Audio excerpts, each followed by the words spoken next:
करुणा बेटा, ये वाली साड़ी पहन कर तो दिखा, मैं भी तो देखूं इस साड़ी में कैसी लगेगी मेरी गुड़िया रानी।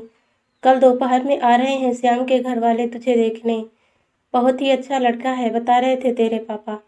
उन्हें तो बहुत पसंद है श्याम और उसके परिवार वाले। तुम दोनों मिल लो, एक बार पसंद कर लो तो बात आगे बढ़े। करुणा की माँ ममता जी ने कहा। अगले दिन करुणा को देखने श्याम आ रहा था। श्याम मल्टीनेशनल कंपनी में काम करने वाला बहुत ही हैंडसम, सुलझा हुआ और समझदार लड़का। करुणा साधारण से परिवार की साधारण सी लड़की थी, जिसके बहुत ऊंचे सपने नहीं थे। बस यही चाहती थी कि जो भी उसका जीवन साथी बने, उसकी भावनाओं की कद्र करे और उसे सपोर्ट करे। हर मुश्किल हालात में उसके साथ खड़ा रहे, उसके परिवार को अपना परिवार माने और ढेर सारा प्यार करे। अगले दिन गुलाबी रंग की साड़ी पहनकर तैयार हुई करुणा बहुत ही सुंदर लग रही थी। उसका मन बहुत ही विचलित हो रहा था। समझ नहीं आ रहा था जब मिलेगी श्याम से तो क्या पूछे, क्या बात करे। श्याम की माँ और बड़ी बहन और श्याम करुणा के घर आ गए थे। चाय नाश्ता और बातचीत करने के बाद श्याम और करुणा को अलग कमरे में एक दूसरे से बात करने के लिए बैठाया गया। पहली मुलाकात थी तो दोनों ही झिझक महसूस कर रहे थे एक दूसरे से बात करने में।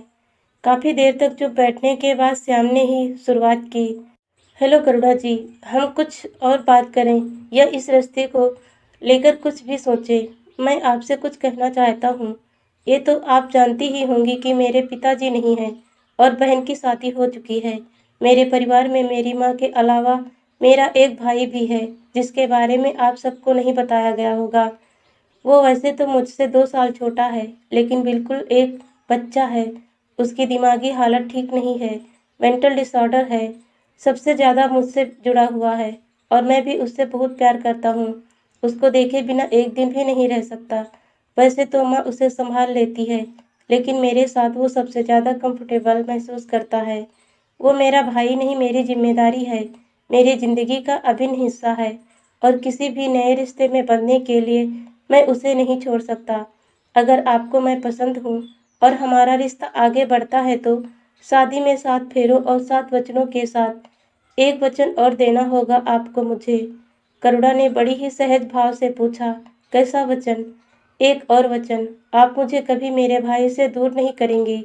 कैसे भी हालात हो, आप मुझे उसके प्रति मेरी जिम्मेदारी निभाने से कभी नहीं रोकेंगी। माँ की तबीयत भी ठीक नहीं रहती।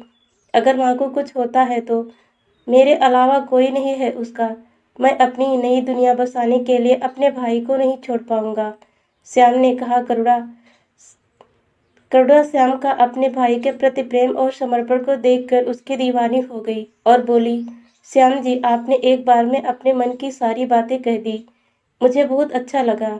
आप दुनिया के सबसे अच्छे बेटे और भाई हैं और उससे भी पहले आप एक बहुत अच्छे इंसान हैं। मैं अपने आप को बहुत खुशनसीब समझूंगी आप जैसा हमसफ़र पाकर, और मैं पूरी कोशिश करूंगी आपके कर्तव्य निर्वाह करने में आपका साथ दे सकूं। करुणा की बात सुनकर श्याम बहुत खुश हुआ और दोनों ने अपने घर वालों से शादी के लिए हाँ कह दिया। कुछ महीनों बाद करुणा और श्याम ने 7 फेरों और 7 वचनों के साथ एक वचन और लिया और कुर्सी पर बैठे अपने भाई की तरफ देख श्याम मुस्कुरा रहा था। श्याम जैसे इंसान को पति रूप में पाकर करुणा बहुत खुश थी और मन ही मन ईश्वर को धन्यवाद दे रही थी।